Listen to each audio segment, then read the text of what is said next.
Bom, vamos falar aqui um pouquinho de algumas coisas que eu acho que é importante e que de repente pode cair na sua prova e facilita. É salário e remuneração. Você sabe a diferença de salário e de remuneração? Salário é toda quantia paga pelo empregador. Então, salário é tudo que é pago pelo empregador. E quando nós falamos remuneração, significa que é salário e gorjeta. Então, atenção, a gorjeta são parcelas, são valores que são pagos por terceiras pessoas. Sejam essas gorjetas cobradas na nota de serviço ou sejam elas dadas espontaneamente ao empregado. Então vamos lá no artigo 457 da CLT. Aqui eu coloquei, salário é toda quantia em dinheiro que você recebe do empregador. E o artigo 457? Compreende-se remuneração, então nós temos na remuneração, para todos os efeitos legais, além do salário, então além do salário, na remuneração, nós temos a contraprestação do serviço, que é as gorjetas que o empregado recebe. Então, remuneração é igual salário mais gorjetas. Isto que é remuneração. E a remuneração só diferencia por conta disso. Só se diferencia a remuneração, no caso prático, para quem recebe gorjeta. Então, as outras pessoas, não vamos falar, a remuneração, se cair nessa prova, está relacionada com gorjetas. Então, gorjeta, ela é dada por uma terceira pessoa. E você não pode deixar de ler a súmula 354, que diz que as gorjetas, cobradas pelo empregador na nota de serviço ou oferecidas espontaneamente, então nós temos que a gorjeta tanto pode ser cobrada na nota ou oferecida espontaneamente pelos clientes, elas integram a remuneração do empregado. O que isso significa? Que se você recebe R$1.000 de salário e recebe R$500 de gorjeta, então aqui nós temos salário e gorjeta, para fins de pagamento, nós temos que você vai receber R$1.500 de remuneração. E quanto vai ser o pagamento seu de férias? Se você recebe salário mais 500 de gorjeta, vai ser R$1.500. Quanto vai ser um terço de férias? Vai ser calculado em cima de R$1.500, um terço desse valor. Então nós temos 1.500 dividido por 3, vai ter 500 cada parte. Quanto que vai ser o 13º salário? Vai ser calculado em cima de R$1.500. Observe então que se o empregador cobra gorjetas, os valores a serem pagos são maiores, no caso de férias, 13º, mas nós temos a exceção, que está na parte final do 354. Não serve de base de cálculo para o pagamento de aviso prévio, adicional noturno, horas extras e repouso semanal remunerado. As gorjetas aqui, então, nesse caso, essas gorjetas, elas não servirão de base de cálculo para eu pagar o aviso prévio, o adicional noturno, as horas extras e o repouso semanal remunerado. Apanhe rápido, senão roubam. É um macete, mnemônico para você lembrar. Aviso prévio, adicional. Não se esqueça também de salário complessivo. Salário complessivo é quando o empregador dá um recibo com o valor total e não especifica o que ele está pagando. Exemplo, ele coloca lá o salário de R$2.000. Ele coloca o salário de R$2.000, mas nesse salário aqui, ele não especificou que tinha 300 horas extras, 200 de adicional noturno e etc. Quer dizer, então o salário complessivo é quando o empregador fixa uma determinada importância, valor cheio ou percentual, e engloba vários direitos. Então nós temos horas extras, adicional noturno, salubridade, periculosidade aqui, então seriam pontos. Então isso aí não pode, é nulo. O parágrafo 1º do 457 é importantíssimo, porque nele nós temos integram o salário. Não só a importância fixa, que seria o salário fixo, como também se ele receber comissões, percentagens, gratificações ajustadas, diárias para viagens e abonos pagos pelo empregador, mas lembrando que as viagens aqui vai integrar só se ultrapassar 50% do salário dele. É o que menciona o parágrafo 2º. Não se incluem nos salários as ajudas de custos, assim como as diárias para viagem que não excedam 50% do salário percebido pelo empregado. Ajuda de custo, ela integra o salário? Não, não integra. E essa ajuda de custo, geralmente, ela é paga nas transferências. As transferências, aí eu chamo a atenção do artigo 469 e 43 para você fazer a leitura, que estão aqui. Então, a ajuda de custo é uma indenização. Se o empregado recebe, por exemplo, pedágio, para viajar e recebe os valores do pedágio, é uma indenização. Então, isso aí não vai incluir os salários. E as diárias limitadas a 50%. Mais 50% integra, menos de 50% não integra, e faça a leitura da súmula 101. Sempre que fizer a leitura, tenta localizá-la no índice remissivo, vai ficar mais fácil. Participação nos lucros e resultados. A participação nos lucros e resultados também não integra o salário. Então não vai recolher previdência, não entra na base de cálculo, não entra na base de cálculo do 10º, nem do FGTS. Mesma coisa aqui, diárias também, que não ultrapassa 50%, não recolhe previdência, não entra na base de cálculo do 10º, não deposita FGTS. Então, mesma coisa da ajuda de custo.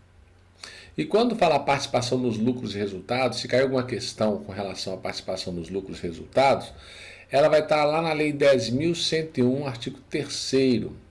Então, lá vai falar que a PLR, participação nos lucros e resultados, não tem natureza salarial. E importante a súmula 451.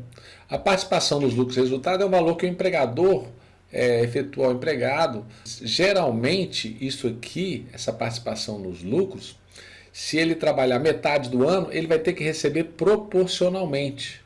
Então, se eu afirmar que cláusula de negociação coletiva, que determina que a PLR só será paga a quem estiver trabalhando na data do pagamento, isso não pode, porque o empregado terá direito à PLR mesmo se for proporcional. Se ele foi mandado embora em julho, ele tem direito a receber os 6 meses que ele trabalhou proporcionalmente. O empregador está obrigado a pagar participação nos lucros e resultados? Não, não tem obrigação de pagar a participação nos lucros e resultados.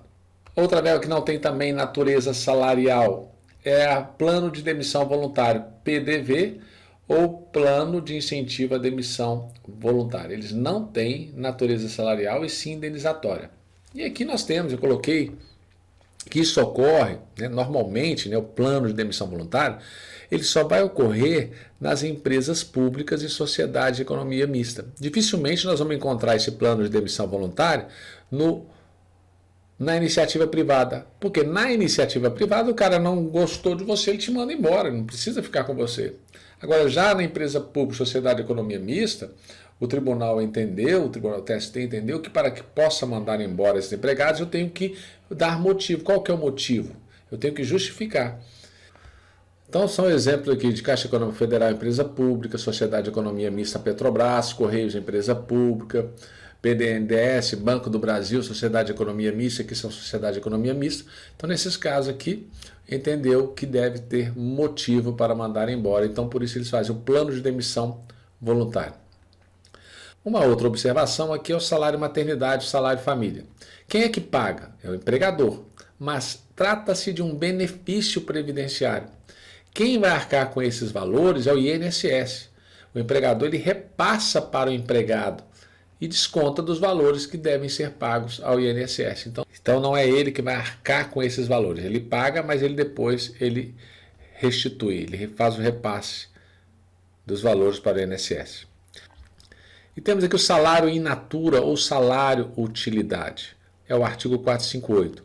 Além do pagamento em dinheiro, compreende-se no salário, para todos os efeitos legais, a alimentação, a habitação, vestuário ou outras prestações in natura.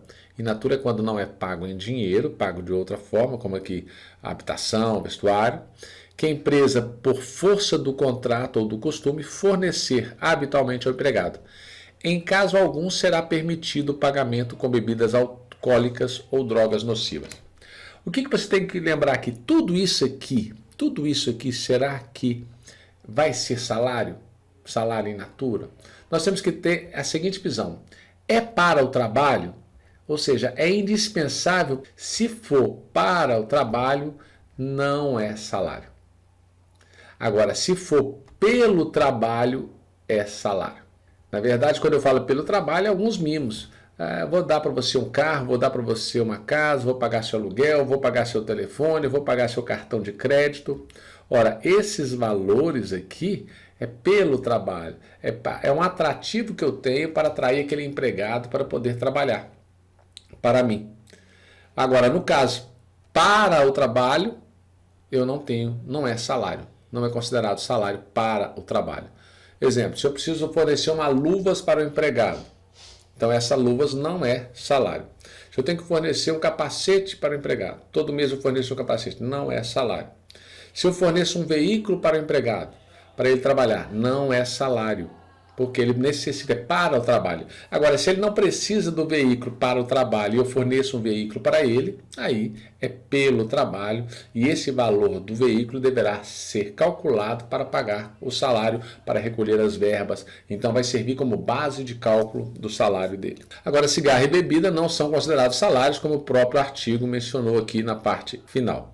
Um outro exemplo aqui, só que a questão, se você paga, o empregador paga o aluguel, o empregador paga a academia para o empregado e não tem relação para o trabalho, é pelo trabalho dele, isso aí é um atrativo, então vai incorporar ao salário dele, chamado salário em utilidade, salário in natura. Bom, já que nós analisamos a remuneração e o salário, nós vamos responder uma questão que caiu no 9º exame da OAB. Essa prova foi em 2012. Acompanhem comigo na leitura no material. Então nós temos aqui, Sebastião é empregado no restaurante Galeto Delicioso Limitado, exercendo a função de garçom, com salário mensal de R$1.000, que é equivalente ao piso salarial da categoria profissional, previsto em convenção coletiva de trabalho. Apesar de o restaurante não incluir as gorjetas nas notas de serviço, então o restaurante não inclui as gorjetas na nota de serviço. Estas são oferecidas espontaneamente pelos clientes. Diante dessa situação hipotética, responda de forma fundamentada às indagações a seguir. Você vê que eu fiz uma leitura da questão, mas geralmente o que você deve fazer antes de responder é ler as perguntas.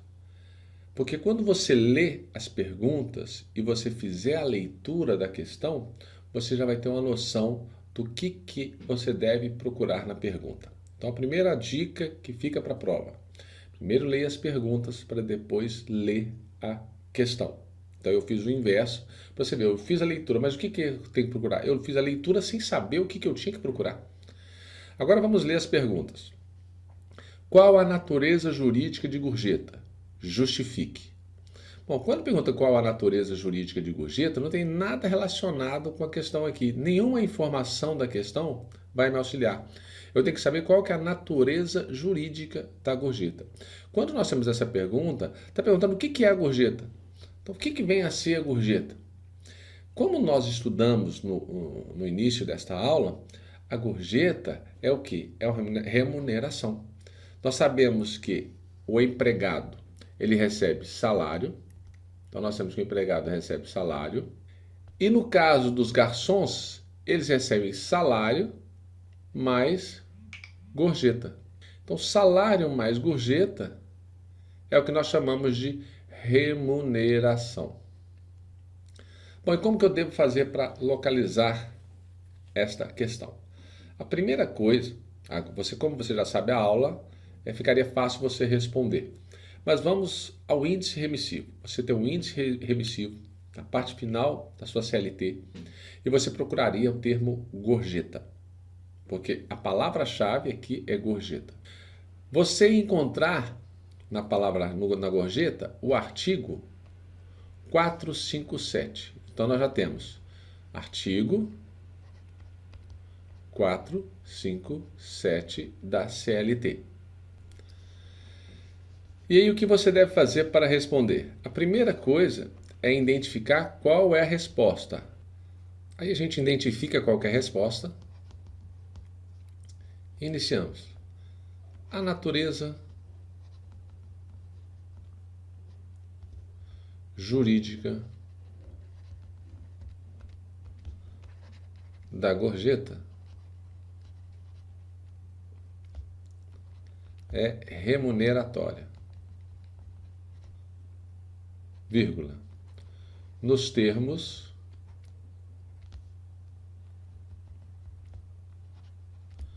do artigo 457 da CLT. Errei aqui. Então, se você errar, você passa só um traço. CLT que nos informa. E aí nós vamos parafrasear o artigo que compreende na remuneração as gorjetas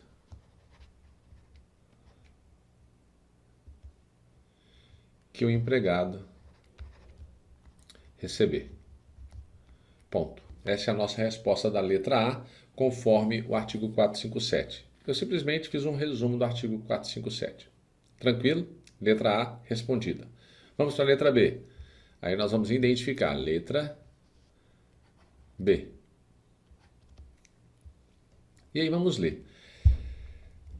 Analise a pretensão de Sebastião feita ao empregador de ter o valor das gorjetas integrado na base de cálculo do FGTS. Isto é, as gorjetas vão integrar ou não integram a base de cálculo? Eu tenho que localizar onde está escrito isso aí. Ora, falou de FGTS, está querendo saber com base no FGTS? Nós temos uma lei própria, que é a Lei 8.036/90. Lei 8.036/90.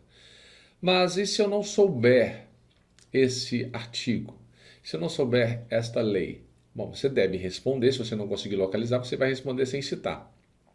Nós já sabemos que, de acordo com a súmula 354, só não vai integrar as gorjetas para o apanhe rápido se não roubam. Aviso prévio, adicional noturno, horas extras e repouso semanal remunerado. Então, nesse caso, as gorjetas elas vão integrar sim a base de cálculo para que seja feito o pagamento, recolhimento do FGTS. Isto é, se ele recebe R$1.000 mais 500 de gorjeta, os fundos de garantia deverá ser recolhido em 1.500, em cima de R$1.500, a base de 8% em cima de R$1.500. Vamos ver onde é que a gente localiza isso aí na Lei 8.036/90. Então, a primeira coisa, nós vamos na lei e vamos localizar lá a lei 8.036/90. A resposta está lá no artigo 15. Artigo 15. Mas o que eu quero que você fique atento é que se você começar a procurar muito e não localizar, você vai perder tempo. Então você deve responder com o conhecimento que você já tem. No caso de remuneração, você já responderia.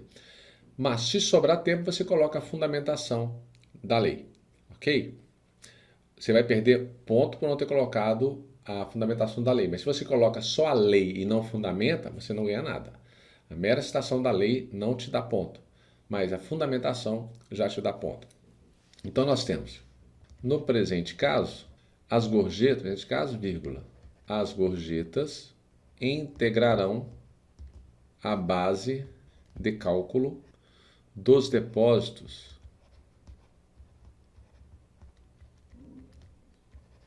do FGTS. E aí você pode citar a súmula nos termos da súmula 357 do TST. As gorjetas só não servirão de base de cálculo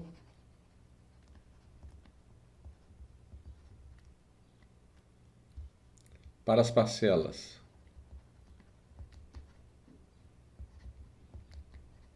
de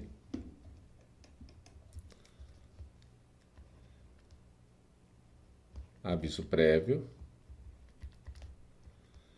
adicional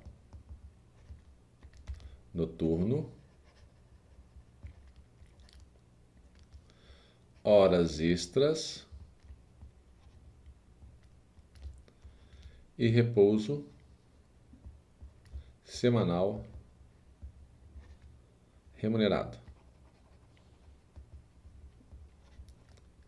Bom, então essa aqui seria a base da sua resposta. Se sobrar tempo, você vai acrescentar o artigo 15.